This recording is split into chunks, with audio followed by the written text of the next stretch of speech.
Monsieur Macron et sa clique vont-ils gagner sur le terrain de la mort? C'est la question que beaucoup de Français se posent après la claque qu'ils ont pris la semaine dernière au Sénat. Les sénateurs, vous le savez, ont rejeté l'article 4 de la proposition de loi sur l'euthanasie, article qui entérinait le principe du recours à l'euthanasie et au suicide assisté pour les malades dont, je cite, le pronostic vital est engagé à court terme. Christine Boutin, bonjour. Bonjour. Ancien député, ancien ministre, défenseur de la vie, Christine Boutin, défenseur de la vie tout court depuis toujours. Oui. Si Olivier Falorni, député macroniste, à l'origine du texte sur l'euthanasie en France est le combat de sa vie, vous, le combat de votre vie, Christine Boutin, c'est la vie. On peut vraiment le dire. Absolument, c'est la vie, oui, du commencement à la mort naturelle. Je pense que la dignité humaine, elle s'inscrit dans cet espace-là, et on n'en élimine pas d'autres, si vous voulez. C'est vraiment mon combat. Alors c'est vrai qu'en apparence, quand on en arrive à l'euthanasie, au suicide assisté, on pourrait être effondré. Mais moi, je suis pas du tout effondré. Christine Boutin, vous êtes l'une des rares à n'avoir peur ni de vos convictions politiques, ni, j'aurais d'ailleurs peut-être dû commencer par cela, ni par la foi catholique qui est la vôtre, et je sais qu'elle est profonde et grande. Je voulais ajouter enfin que vous apparaissez à plusieurs reprises dans le documentaire que nous avons réalisé sur RITV, qui est le seul en France actuellement à être diffusé, qui s'appelle Euthanasie, meurtre sur ordonnance. Un documentaire qui manifestement ne plaît pas à tout le monde puisqu'il fait l'objet de quantité de censures diverses et variées. Christine Boutin, quelle lecture donc faites-vous du rejet par le Sénat du texte sur l'euthanasie? Écoutez, moi je peux, comme vous venez me présenter, vous dire que c'est une divine surprise. Personne ne s'attendait à ce qu'il y ait le rejet de l'article 4. Et du reste, c'était incompréhensible. Je n'ai jamais vu dans ma vie politique, j'ai eu des accidents comme ça un peu surprenants avec le Pacs, au moment du Pacs, mais je n'ai jamais vu ce qui s'est passé au Sénat l'autre jour. Parce que, en fait, cet article 4, il a rassemblé des voix contre, mais pour des raisons différentes. C'est-à-dire, il y a eu le LR, la moitié du groupe LR, qui a voté contre le texte 4 de l'article 4, parce qu'il ne voulait pas de l'euthanasie et du suicide assisté. Et ils ont été sauvés, entre guillemets, par la totalité ou quasiment la totalité du Parti socialiste, qui a également voté contre cet article 4 au motif qu'il n'allait pas suffisamment loin. Si bien que les pour et les contre se sont mélangés, comme le bien et le mal, pour donner le résultat inattendu, le rejet de l'article 4. Et je dois dire est-ce que cela veut dire qu'ils se sont tirés une balle dans le pied eux-mêmes? Je sais pas. Je sais pas s'ils étaient conscients de cela. Vous savez, il y a parfois des mystères. Faut voir l'ambiance dans un hémicycle, l'ambiance des uns par rapport aux autres, des élus qui rencontrent les Français. Il peut y avoir tout un tas de raisons. En tous les cas, il s'est passé une alchimie inattendue, absolument inattendue, l'autre jour. Et non seulement cet article 4 a été retiré, mais en plus, les LR ont continué une fois que cet article 4 était éliminé, ont continué à amender le texte en refusant maintenant, en créant, je crois même, un droit opposable du droit de mourir sans qu'on administre la mort. Donc, si bien que l'euthanasie et le suicide assisté sont éliminés tous les deux de la discussion aujourd'hui. Alors, c'est pour ça que demain, il va y avoir un vote très important. Oui, précisément. Il y a un vote solennel demain sur l'ensemble du texte. Cela veut dire quoi, Christine Boutin, précisément? Qu'est-ce qu'il va se passer et quels sont les enjeux? C'est impossible de vous répondre à cette question. Parce que quand on sait que cet article 4 est tombé par la majorité des socialistes, puisque les LR n'étaient pas au complet, il y a la moitié des LR qui a voté pour l'article 4 et l'autre moitié contre. Donc aujourd'hui, on ne sait pas. Il va y avoir demain le vote solennel au Sénat. Et ce vote solennel sera sur le nouveau texte du Sénat qui a éliminé l'article 4 et qui est amendé, comme je viens de le préciser. Alors maintenant, qu'est-ce que vont faire les socialistes? Est-ce qu'ils vont continuer à voter contre ce texte? Est-ce que les LR qui n'ont pas voté contre vont se mettre pour compenser à voter pour le texte nouveau du Sénat, c'est impossible à savoir. Ça vraiment, mais les conséquences sont importantes. Alors, il y a deux hypothèses. La première, c'est le texte nouveau amendé, éliminant l'article 4 et le suicide assisté et l'euthanasie. Le nouveau texte du Sénat est voté. À ce moment-là, ce texte-là sera renvoyé à l'Assemblée nationale qui devra travailler sur ce nouveau texte du Sénat. Et là, ça entraîne du temps, de la négociation, de l'influence, de la prise de conscience qui ne fait qu'augmenter chez les Français et qui n'est pas favorable à ce qu'on durcisse le texte. De toute façon, l'Assemblée nationale, elle est pour, et en particulier Madame la Présidente de l'Assemblée nationale, comment une femme peut-elle tenir des propos comme celle qu'elle tient? Comment est-ce que ça va être voté? C'est impossible à savoir. Alors précisément, Christine Boutin, vous parlez des Français. Que disent, que veulent les Français précisément? Quand on connaît les échantillons de population interrogés, on sait qu'il y a un think tank qui s'appelle Fondapol, oui, la Fondation pour l'innovation politique, oui, qui est un think tank, je cite, libéral, progressiste et européen. Il dit exactement l'inverse des propos tenus en public par Madame Braun-Pivet, ce qui est invraisemblable. Mais tout est curieux, tout est surprenant, tout est divin pour moi. Vraiment, c'est-à-dire que ces gens-là, Madame Boutin, parlent en contradiction du souhait des Français. Alors, écoutez, moi, je veux rétablir quelque chose par rapport à votre présentation du Fondapol. Monsieur Régnier est effectivement un libéral. Moi, je ne suis pas une libérale comme il l'est, mais c'est un homme sérieux. Et lui, alors que l'ADMD est l'association qui est porteuse depuis des années de ce projet de l'euthanasie, affirmait ex abrupto que 80% des Français étaient favorables à l'euthanasie. Tout le monde a pris ça comme du bon pain. Mais Monsieur Régnier et la Fondapol a fait une étude très sérieuse, très sérieuse comme ils savent l'être, sur la réalité de la posture des Français sur cette affaire. Ouais. Et ils ont contredit cette majorité invraisemblable qu'affirmait la DMD. Et aujourd'hui, on s'aperçoit que les Français ne sont pas favorables à 80% de ce texte sur l'euthanasie et pour l'euthanasie. Donc ça diminue la crédibilité aussi et la détermination politique que peut avoir l'Assemblée, parce que maintenant ils sont beaucoup moins forts aujourd'hui avec cet accident du Sénat entre guillemets qu'au moment de la première lecture. L'Assemblée nationale, elle ne peut, et les députés aussi, vont être troublés dans ce résultat-là. Cette information, et personne ne conteste Fondapol, parce que c'est vraiment un institut sérieux dans ce domaine des sondages, etc. Donc, moi, je pense que tout est possible.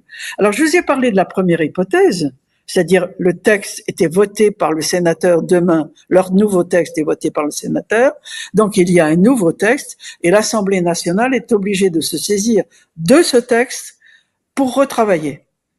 Deuxième hypothèse qui n'est pas du tout, qui est assez certaine, c'est que le Sénat demain ne vote pas ce nouveau texte, parce qu'il n'y ait pas de majorité.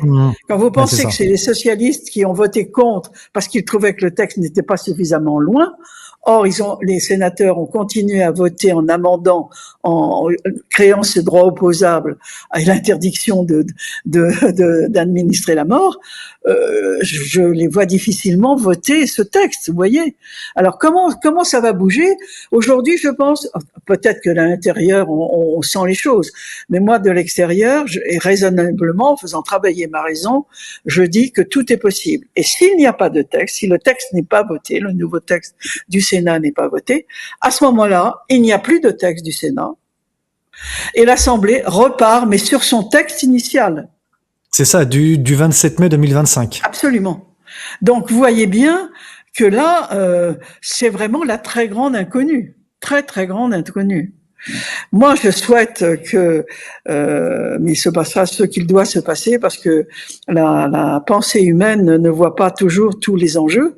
Mais moi, a priori, humainement, rationnellement, je pense qu'il est meilleur que le Sénat vote ce nouveau texte pour que, au moins, l'Assemblée nationale soit confrontée à une position beaucoup plus neutre et même très exigeante, je veux dire, vis-à-vis de la vie, que s'ils n'ont pas de texte. Vous comprenez?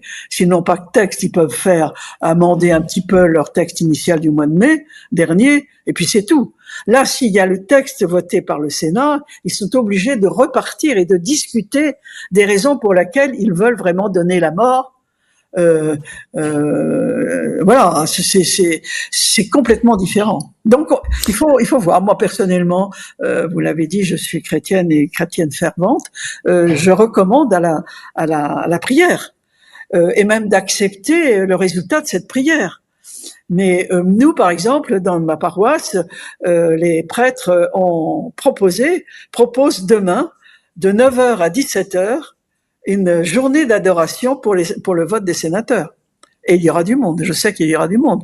Mais il faut accepter le résultat. De toute façon, le Seigneur sait ce qu'il fait, il ne nous abandonnera pas dans cette affaire. Ça, j'en suis absolument convaincu. Nous parlions à l'instant, Christine Boutin, de Yaël Braun-Pivet, donc la présidente de l'Assemblée nationale. Elle explique très clairement, on va l'entendre d'ailleurs, elle explique très clairement que c'est un objectif de campagne. Je me suis battue déjà pour que ce texte puisse être inscrit, pour qu'on puisse en finir l'examen, comme vous le savez, à l'Assemblée nationale, puisqu'il a été victime de la dissolution. Nous avons réussi ici à le voter. Je rappelle qu'à l'Assemblée nationale, il a été voté très largement, plus d'une centaine de voix d'écart entre le vote pour et le vote contre. Le Sénat l'a enfin examiné. Il y a manifestement un rejet de l'ouverture de l'aide active à mourir. Moi, je le regrette profondément. C'est une attente très forte de nos compatriotes et un nouveau droit qui doit s'ouvrir. Et à longueur de sondage, ils nous le disent. Ils attendent que nous avancions. Vous savez, moi, lorsque j'ai rejoint le parti En Marche, le mouvement, c'était parce que c'était un mouvement progressiste. Nous portions la PMA pour toutes, nous portions cette question de la fin de vie. Moi, j'y suis très attachée. Il faut ouvrir ce droit. Et donc, le texte reviendra à l'Assemblée nationale à partir dans la semaine du 16 février. Je crois qu'il n'est pas encore inscrit, mais il est prévu d'être examiné à partir du 17 février. Et je compte bien, en fait, si le texte est rejeté au Sénat, eh bien, c'est le texte de l'Assemblée nationale qui reviendra et qui sera mis sur la table. Mais moi, je ne doute pas que les parlementaires continueront à affirmer leur souhait d'ouvrir ce nouveau droit. C'est important, c'est un texte attendu. Elle l'a redit récemment, elle l'a redit après le vote du Sénat. Elle a dit qu'il mettrait toutes ses forces. Et elle a continué à dire que la majorité des Français voulaient l'euthanasie, ce qui est un mensonge. Ce qui est un mensonge. Ouais. Donc voilà, elle est très déterminée pour comment une femme, ça je ne comprends pas. Je ne comprends pas. La femme qui donne la vie, elle a 4 ou 5 enfants, je ne sais plus, elle a des poules aussi, il paraît, mais elle a 4 ou 5 enfants. Comment une femme qui a pu donner la vie peut soutenir le droit de tuer? Tuer ne peut jamais être un soin. Tout le monde elle parle elle-même, Yaël Braun-Pivet parle d'un passage en force. Un passage en force est nécessaire. Oui. Je ne sais pas à qui elle donne des gages. Elle en donne à certains, ça c'est sûr. Mais Madame Braun-Pivet, c'est Madame Braun-Pivet. Enfin, je veux dire, personne n'est vraiment admiratif de sa responsabilité comme président de l'Assemblée nationale. J'en ai connu beaucoup. Ils avaient une autre classe, une autre exigence de neutralité que Madame Braun-Pivet. Ça, c'est une certitude. Est-ce que, Christine Boutin, est-ce que, ce sera peut-être ma dernière question, est-ce que finalement les défenseurs de l'euthanasie ne paieraient pas, pour l'instant, on ne sait pas ce qui va se passer demain, mais n'auraient pas commencé à payer leurs hypocrisies permanentes? Je m'explique. Ces gens ne cessaient de parler d'euthanasie. Et puis, constatant les oppositions que cela crée dans le débat public, ont remplacé ce mot par une fois aide à mourir, puis par mourir dans la dignité, et que sais-je encore. Et que finalement, les Français se sont rendus compte que en fait, on était en train de trahir. C'est ce qu'on essayait de tordre la vérité en utilisant des mots par d'autres mots. C'est un combat qui est mené depuis très, très, très, très longtemps. Même avant que moi-même je ne sois parlementaire. Et bien avant. On peut dire que ça remonte à très loin, ça remonte à la Révolution française. Enfin, je veux dire, c'est une idée qui vient de la Révolution française. Moi, j'ai été confronté à ce projet par des discussions et des plateaux de télévision très difficiles, très très durs, avec le président de la DMD, qui du reste a fait une carrière dans ce domaine dans le monde. C'est incroyable. Ce petit homme qui était, je dis ça avec tout le respect que j'ai, mais cet homme qui était de droite, qui a été conseiller régional de droite, est passé à gauche, et ça a été son sujet. Il a du reste été très actif sur le Pacs, par exemple, sur le mariage pour tous, contre le mariage pour tous, etc. Et à l'époque, moi j'ai été confronté avec lui sur ce sujet de l'euthanasie sur des plateaux de télévision. Et j'étais grotesque, moi. J'étais grotesque. Je disais, j'avais de la compassion, je savais, mais c'était complètement nouveau. Et tous les gens ne connaissant pas le sujet, puis ne pensant pas que le danger était là, on laissait filer ça aussi. Si vous voulez, c'est pour ça que petit à petit, ça finit par s'installer vraiment sur le plan politique. Et comme nous sommes dans un monde aujourd'hui de compassion qui est fondé sur la sensibilité, la raison n'intervient plus. Vous voyez, la raison n'intervient plus. Et moi, je pense que tout est ouvert demain. Mais le parcours n'est pas terminé. Et il sera plus long si le texte est voté demain par les sénateurs. S'ils revotent leur texte, ça mettra plus de temps. Et Madame Pivet pourra pas faire son truc au mois de juin 2026. Et puis après, attendons vous vous rendez compte, après, le temps est quelque chose de très important. Comment voulez-vous qu'à la veille des présidentielles, on fasse passer comme seul texte le texte sur l'euthanasie? Franchement, les Français vont se dire, mais c'est pas possible, quoi. Ça montre bien qu'il y a de l'idéologie derrière tout cela.